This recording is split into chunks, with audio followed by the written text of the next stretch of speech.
OnePlus made a comeback with OnePlus 11? Let's review.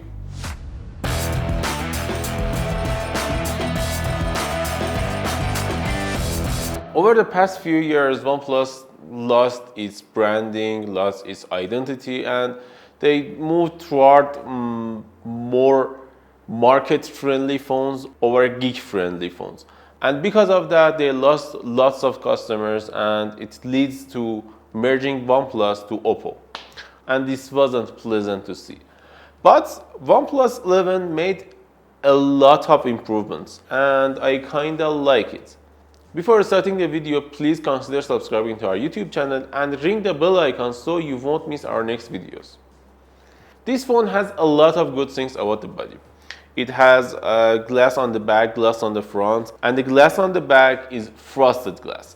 I like this frosted glass, and it doesn't get any fingerprints, it doesn't get dirty, and I love it. I love it over my Pixel 7 Pro because it is matte and it has good texture on it. Can you hear it? It is amazing. I like the camera housing here, but some people told me that they don't like the camera housing. I like it. The most thing I like about this phone is this silent slider, and I love this thing. I miss it on my Pixel 7 Pro because Pixel doesn't have this slider. I really love and prefer this slider over iPhone slider that Apple will change on the iPhone 15 Pro. But overall, I love the design here. On the right, we have our power button, 2 antenna lines. On the bottom, we have USB Type-C. Unfortunately, it is USB 2. And we have one 8-speaker grill. And one interesting thing, we have SIM card slot that supports 2 physical SIM. And when I was setting the phone told me you can add eSIM, and this means you can add 2 SIM, 2 physical or 1 physical, 1 eSIM, which is interesting. I don't know, Google or some brands didn't do it, but it is my preferred way to use eSIM because some countries like Iran doesn't support eSIM at all, and this makes other phones unusable in this area. And on the left we have volume buttons and 2 more antenna lines. On the bottom we have 2 more antenna lines too, and on the top we have 2 antenna lines, 1 microphone hole, and 1 other hole that I don't know what it is because it looks like an IR camera, but it is not. Also, it has 100 watts of fast charging. It's called SuperVOOC, and it can charge your phone in under 20 minutes. It's amazing to see this feature, but it's only available in some countries like Asian countries. In Europe or USA, you will get only 80 watts because of some limitations, but it is fine. It is fine. 80 watts is fast enough. And overall, my battery life was good and I think amazing because I can get over 1 day with this phone with 5000 mAh in this phone, which is fine, and I like the battery life here, especially with 100 watts fast charging. But I have one problem here. It doesn't support wireless charging, which is a bummer because OnePlus 10 Pro, OnePlus 9 Pro both had wireless charging, but this phone doesn't support it. I don't like this because as a user, I had wireless charging from 2012 on my Lumia 820, and this phone doesn't have it after 11 years. Please, OnePlus, don't settle. And overall, I like the design here, but I don't like one thing about the design here, which is edge screen. Curved screen is not my type, and I think it only makes the screen more expensive, and if you want to replace your screen in case of breaking or something else, you have to pay the double over flat screens. That's not acceptable for me. Overall, in the body and chassis part, I can give this phone 9 out of 10. I took 1 score because it has curved screen, but overall I like the design here and it's so handy. I like it and I really enjoyed using this phone. Okay, let's talk about display. This display has 1440p resolution at 120 Hz refresh rate. OnePlus told it has 120 Hz LTPO3S display. It means it can go up to 120 Hz and as low as 10 Hz, but we didn't see 10 Hz in this phone because in our FPS counter app it didn't go lower than 60 Hz, but it may be some problem with this app, or it may be some problem with this version of Oxygen OS. I don't know what's the problem, but we have this problem here. Also, if you enable Pro Gamer mode when you're gaming, you will get more response time in the screen and more touch sampling rate, which is amazing and make this phone one of the best phones you can buy for your gaming experiences in the phone. And overall, I like the screen here. It has 6.7-inch screen. It is more handier than my Google Pixel 7 Pro, but it is good. I like it here.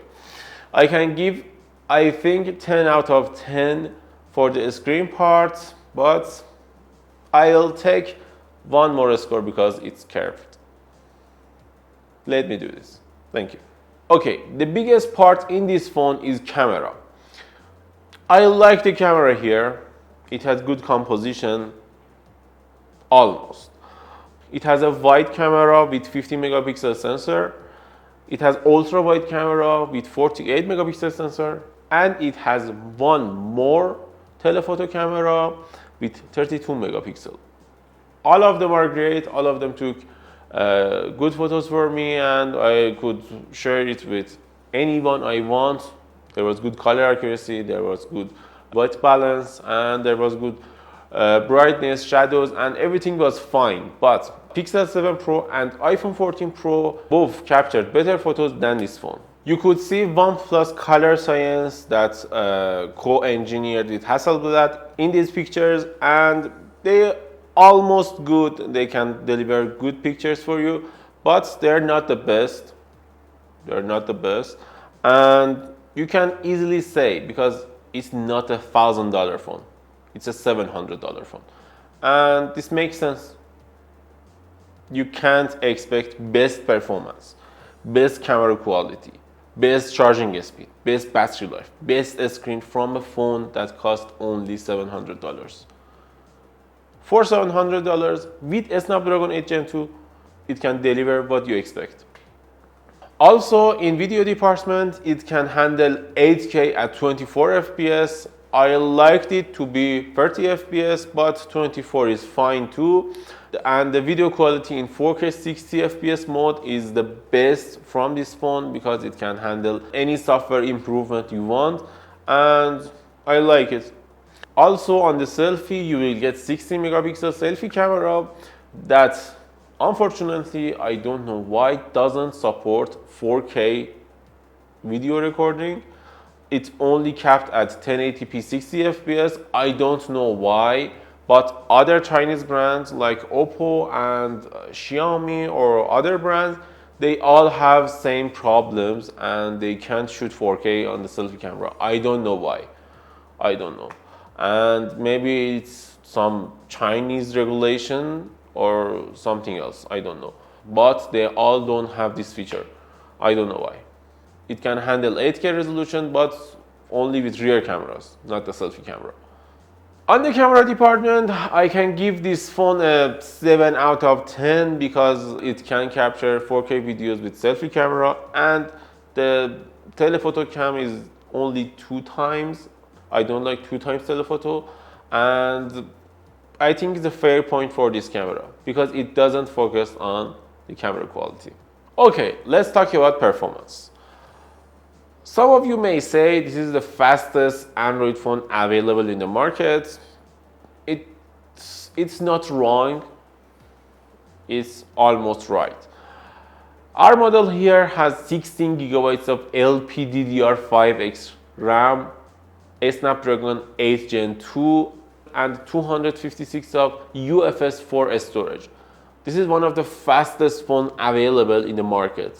It can beat iPhone 14 Pro Max in some scenarios, which is amazing because it costs almost the half as iPhone 14 Pro Max. This is nice. I played Genshin Impact in this phone. I played Call of Duty Mobile, PUBG Mobile, and some other games. They worked perfectly fine at 2K resolution, at 60 FPS, and there was no drop frame. I had best experience I could have on an Android phone, and it was amazing. I loved using this phone, and I can't say it can't handle a thing for me. It can handle everything for you. Your video editing apps, if you're using TikTok or Instagram, your messaging apps easily, your AR effect easily, and I couldn't see any problem that I can have with this phone. You can easily get this phone and use it for 3 years at least and don't get any problem in your heavy workloads, which is amazing. I love the performance in this phone and I can't say anything bad about it. This is amazing.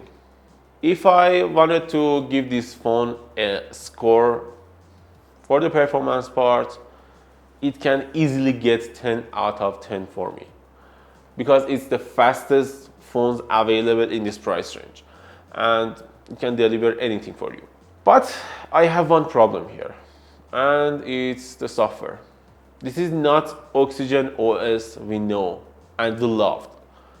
Oxygen OS was more like pixel look or cyanogen mode that it was based on, but it's not that. It's colorless.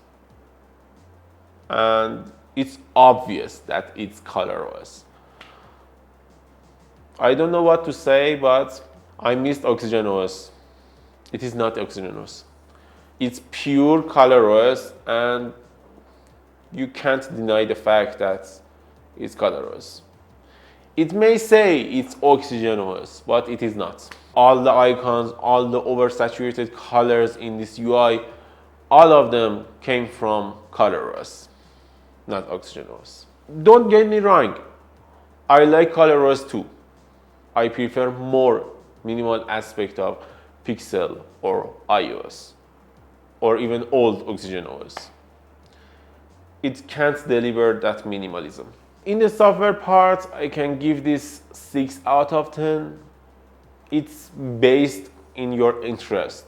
What do you like? What design do you prefer?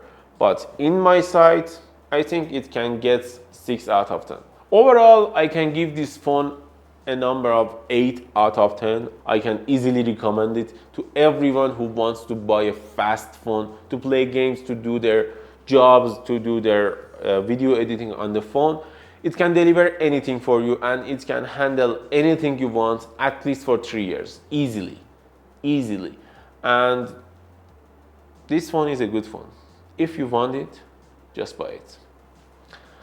Thanks for watching. If you have any comments or opinion about this phone, just comment down below. We will answer your questions. And don't forget to like and subscribe. Thanks. Bye.